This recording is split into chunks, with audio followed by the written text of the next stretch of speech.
শ্রুতি মঞ্জুরির উদ্যোগে রবীন্দ্র নজরুল সন্ধ্যার আয়োজন করা হলো হেমতাবাদের একটি বেসরকারি ভবনে। বুধবার সন্ধ্যায় আবৃত্তি, সঙ্গীত সহ মনোজ্ঞ সাংস্কৃতিক অনুষ্ঠান অনুষ্ঠিত হয়। শ্রদ্ধা জানানো হয় কবিগুরু রবীন্দ্রনাথ ঠাকুর, বিদ্রোহী কবি কাজী নজরুল ইসলামকে। শ্রদ্ধা নিবেদন করা হয় প্রয়াত মিহির দাশগুপ্তের ছবিতেও। মৌপালী চক্রবর্তী সহ অন্যান্যরা উপস্থিত ছিলেন এদিনের অনুষ্ঠানে। দুটি লরির মুখোমুখি সংঘর্ষে মৃত্যু হলো এক লরি চালকের, আহত অপর এক গাড়ি চালক। বৃহস্পতিবার সকালে দুর্ঘটনাটি ঘটেছে পুরাতন মালদা থানার শাহপুরের বাইপাস এলাকায়। এদিন দুটি লরির মুখোমুখি সংঘর্ষ হয়। তড়িঘড়ি স্থানীয়রা এসে আহত দুই লরি চালককে মালদা মেডিকেল কলেজে ভর্তি করে। চিকিৎসাধীন অবস্থায় মৃত্যু হয় এক লরি চালকের। দুর্ঘটনাগ্রস্ত গাড়িগুলিকে উদ্ধার করেছে পুলিশ। পাইপ কেটে চুরি করতে গিয়ে হাতে নাতে এক যুবককে পাকড়াও করে পুলিশের হাতে তুলে দিল এলাকাবাসী। ঘটনাটি ঘটেছে মালদার ইংরেজ বাজারের হোলসেল কনজিউমার কোঅপারেটিভ সোসাইটিতে। এদিন ওই যুবককে পাকড়াও করে আটকে রাখে স্থানীয়রা। খবর পেয়ে ইংরেজ বাজার থানার পুলিশ এসে তাকে নিয়ে যায়। ধৃত যুবক রাজস্থানের বাসিন্দা বলে জানা গিয়েছে। আমের জন্য মালদায় খ্যাতি বিশ্বজুড়েই, কিন্তু সেই মালদা জেলাতেই যথেচ্ছভাবে কেটে ফেলা হচ্ছে আম গাছ, যার ফলে ফলন কমছে আমের।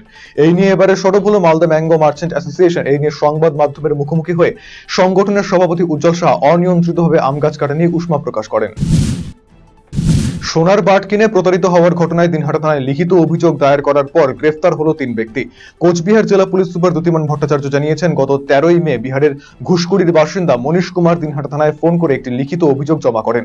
ঘটনার তদন্তে নেমে দিনহাটা থানার পুলিশ শফিকুল ইসলাম, ফখরুদ্দিন এবং এনামুল হক নামে 3 জনকে গ্রেফতার করে। আজ বুধবার 3 জনকে দিনহাটা মহকুমা আদালতে হাজির করে 14 দিনের পুলিশি হেফাজতের আবেদন জানানো হয়।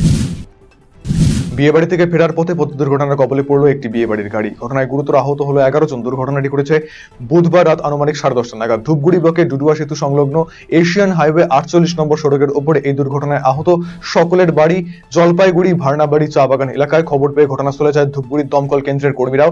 আহতদের সকলকে ধূপগুড়ি হাসপাতালে প্রাথমিক চিকিৎসার পর জলপাইগুড়ি সুপার স্পেশালিটি হাসপাতালে স্থানান্তরিত করা হয়। কোচবিহারের শীতলকুচির গোসাইহাট এলাকায় বাজপড়ে মৃত্যু হলো এক কিশোরের। মৃতের নাম দীপজয় বর্মন। পরিবার সূত্রে জানা গিয়েছে, বৃহস্পতিবার সকালে জমির ধান কেটে বাড়ি ফিরছিল সে। সেই সময় বজ্রাঘাতে গুরুতর জখম হয় সে। এরপরে পরিবারের সদস্যরা মাথাভাঙা মহকুমা হাসপাতালে তাকে নিয়ে এলে চিকিৎসকরা মৃত বলে ঘোষণা করে। ঘটনায় শোকের আবহ ছড়িয়েছে মৃতের পরিবারে। অটিজম, যা হিডেন ডিসেবিলিটি হিসেবে পরিচিত, পরিসংখ্যান অনুসারে প্রতি 40 জন শিশুর মধ্যে একজনের এই অটিজম লক্ষ্য করা যায়। এই ধরনের রোগের আক্রান্তদের জন্য সরকারিভাবে বিশেষ উদ্যোগ গ্রহণ করা হলো রায়গঞ্জে। রায়গঞ্জ মেডিকেল কলেজ ও হাসপাতালে চালু হলো অটিজম স্পেকট্রাম ডিসঅর্ডার ক্লিনিক। বৃহস্পতিবার আনুষ্ঠানিকভাবে এই প্রতিষ্ঠান চালু করা হয়। উপস্থিত ছিলেন মানসিক ও শিশু রোগ বিশেষজ্ঞরা। রায়গঞ্জ শহরে বসে একটি পূর্ণ দৈর্ঘ্যের ছবি নির্মাণ করে ফেললেন একদল তরুণ তুর্কি।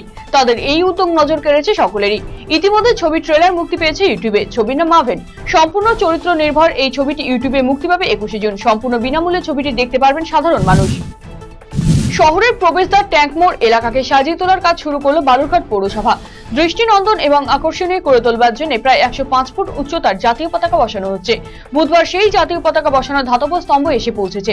সেটি স্থাপনের প্রক্রিয়াও শুরু হয়েছে। বালুরঘাট পৌরসভার চেয়ারম্যান অশোক মিত্র, এমসিআইসি বিপুল কান্তি ঘোষ সহ অন্যান্যরা এদিন এলাকা ঘুরে কাজের অগ্রগতি কি অবস্থায় রয়েছে তা খতিয়ে দেখেন।